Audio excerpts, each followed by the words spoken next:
কৃষ্ণ কোনো দেবতা নয়, কৃষ্ণ হচ্ছে অসুর। সেই অসুর কৃষ্ণকে ধর্মগ্রন্থের মাধ্যমে দেবতা কৃষ্ণ বানিয়ে দেওয়া হলো। ভগবান শ্রীকৃষ্ণকে অসুর প্রমাণ করার জন্য দীনকৃষ্ণ ঠাকুর, বহুজন সমাজ, হরিভক্তি টিভি এবং সুরজিৎ সিংয়ের মতো সমাজ সংস্কারকরা অনেক প্রয়াস করে চলেছেন। এটার বিপক্ষে সনাতন ধর্মের অনেকেই অনেক ভিডিও আপলোড করেছেন। আমাদের চ্যানেলের মাধ্যমে আমরা সব কিছুর সত্যতা যাচাই করে তবেই ভিডিও উপস্থাপন করি। কোনটা ঠিক কোনটা ভুল এটা যাচাই করবেন আপনারা। কৃষ্ণ, যার সহজ অর্থ অন্ধকার বা কালো, বৈদিক যুগে এটি একটি সাধারণ নাম ছিল।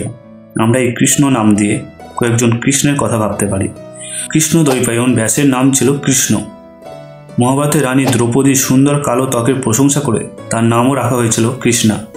এছাড়াও আছে কৃষ্ণা নামে এক নদী। এছাড়া যে কৃষ্ণ নামগুলি আমাদের চিরপরিচিত, সেগুলির মধ্যে প্রধান ভগবান শ্রীকৃষ্ণ, যাকে বসুদেব কৃষ্ণও বলা হয়।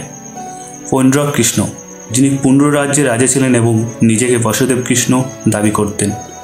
এবং দীনকৃষ্ণ ঠাকুর যে বিষ্ণু কৃষ্ণ ও যবন কৃষ্ণের কথা উল্লেখ করেছেন, এই কৃষ্ণ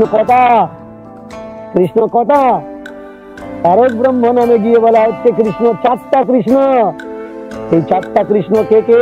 তিনটে কৃষ্ণর নিদর্শন এরা জানে, কিন্তু চতুর্থতম কৃষ্ণের নিদর্শন এরা জানে না। পৌণ্ডরিক কৃষ্ণ, বাসুদেব কৃষ্ণ, বিষ্ণু কৃষ্ণ আর যবন কৃষ্ণ। সেগুলি এখনও আমি কোথাও পাইনি। কেউ জানলে আমাকে রেফারেন্স সহ পাঠাবেন। তবে কাল যবনের কথার উল্লেখ আছে, যিনি শ্লেচ্ছ বংশের একজন রাজা ছিলেন এবং শ্রীকৃষ্ণ তাকে বুদ্ধির জোরে হত্যা করেছিলেন। প্রযুক্তিগতভাবে ঋগ্বেদ কখনোই এই কৃষ্ণ এবং তার অনুসারীদের অসুর বলে বর্ণনা করে না, এবং বর্ণনাটি সায়ন তার ভাষ্যে যোগ করেছেন।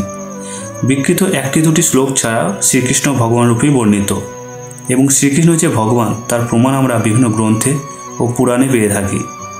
সেগুলি পরে ভিডিওতে বর্ণনা করব। তবে সবচেয়ে মজার কথা হলো, দীনকৃষ্ণ এবং নতুয়া সমাজের যে কজন শ্রীকৃষ্ণকে অসুর বলে বর্ণনা করার জন্য এত প্রচেষ্টা করছেন, তাদের মূল ধর্মগ্রন্থেও কিন্তু শ্রীকৃষ্ণকে অবতার রূপে বর্ণনা করা হয়েছে এবং শ্রীকৃষ্ণের গুণগান করা হয়েছে।